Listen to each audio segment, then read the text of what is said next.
का जो संशोधन का जो विषय आया है वह इस देश के गरीब मुसलमानों के हित में है और जो दल उनका समर्थन कर रहे हैं, जो नेता उनका समर्थन कर रहे हैं, उनको भी समझ में आएगा कि यह देश अब जाग चुका है।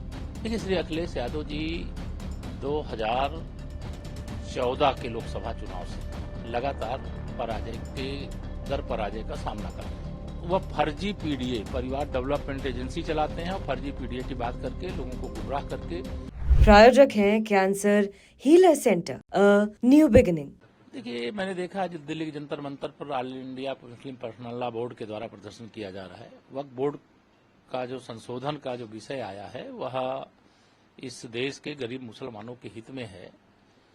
उसके लिए जेपीसी ज्वाइंट पार्लियामेंट्री कमेटी बन चुकी है, उसमें विचार विमर्श हो चुका है और उसके विरोध में प्रदर्शन और उसके समर्थन में कांग्रेस सहित, समाजवादी पार्टी सहित, एनसीपी सहित, तृणमूल कांग्रेस सहित सारे जितने भी तुष्टीकरण की राजनीति करने वाले राजनीतिक दल हैं उनके समर्थन में खड़े हुए। तो इससे उनका मुस्लिम तुष्टीकरण की राजनीति करने का असली चेहरा उजागर हो गया। जिनकी संख्या 80% से अधिक है वो मुसलमानों में गरीब है।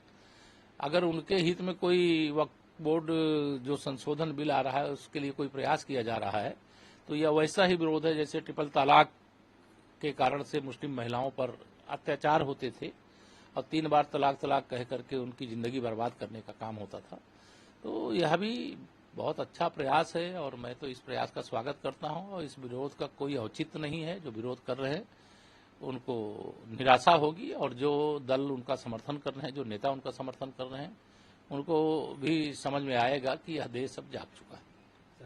सर, सपा राष्ट्र अध्यक्ष अखिलेश यादव कह रहे हैं कि कोई योगी जैसे कपड़े पहन के योगी नहीं बन जाएगा। शिवाजी हमारे भी प्रतीक दिए थे लेकिन बीजेपी का उनसे कोई लेना देना नहीं।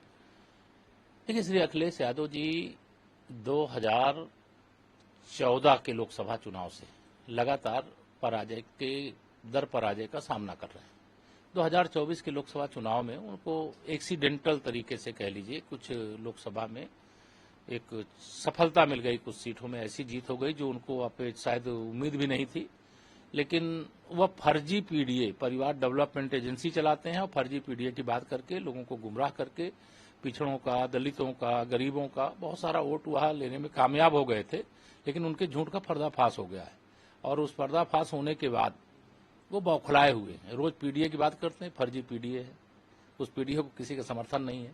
सभी का समर्थन माननीय प्रधानमंत्री नरेंद्र मोदी जी की अगुवाई में भारतीय जनता पार्टी को है और 2027 में हम 2017 दोहराएंगे। तीसरी बार यूपी में प्रचंड बहुमत से भाजपा सरकार बनाएंगे। देखिए, कांग्रेस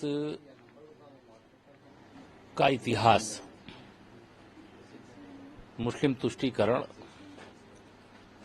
भारतीय जनता पार्टी को निशाना बनाने के पीछे का उद्देश्य रहता था। माननीय प्रधानमंत्री श्री नरेंद्र मोदी जी उस समय मुख्यमंत्री के रूप में गुजरात की सेवा कर रहे थे और गोधरा में जो घटनाक्रम घटित हुआ उस घटनाक्रम को हम नहीं, पूरा देश जानता है, दुनिया जानती है कि वहां साबरमती एक्सप्रेस जिसमें राम भक्त अयोध्या से जा रहे थे, गोधरा में उस ट्रेन को आग लगाई गई और वहां बड़ी संख्या में राम भक्तों को जिंदा जला करके मार डालने का अपराध किया गया। निष्पक्षता से एक अच्छे और सच्चे राज्य के सेवक के रूप में, माननीय मुख्यमंत्री के रूप में उस समय माननीय प्रधानमंत्री जी ने कार्य किया था और कांग्रेस ने निश्चित तौर से साजिश की थी। कांग्रेस की तो साजिश ही रहती थी कि भाजपा अगर कहीं बढ़ रही तो उसको दबाने के लिए कर बल छल।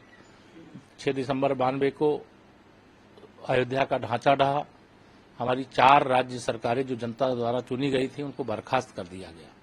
तो कांग्रेस का इतिहास ऐसा है। माननीय प्रधानमंत्री जी का कल जो बातचीत रही वो बहुत प्रेरणादायक रही। उन्होंने वह सारी बातें कही जिस बात को लोग जानते भी थे, लेकिन कल उनके श्री मुख से सुन करके लोगों को बहुत अच्छा भी लगा है और बहुत प्रेरणा भी मिली है और बहुत इस प्रकार से काम करने का भाव भी जगा। प्रायोजक हैं cancer healer centre a new beginning.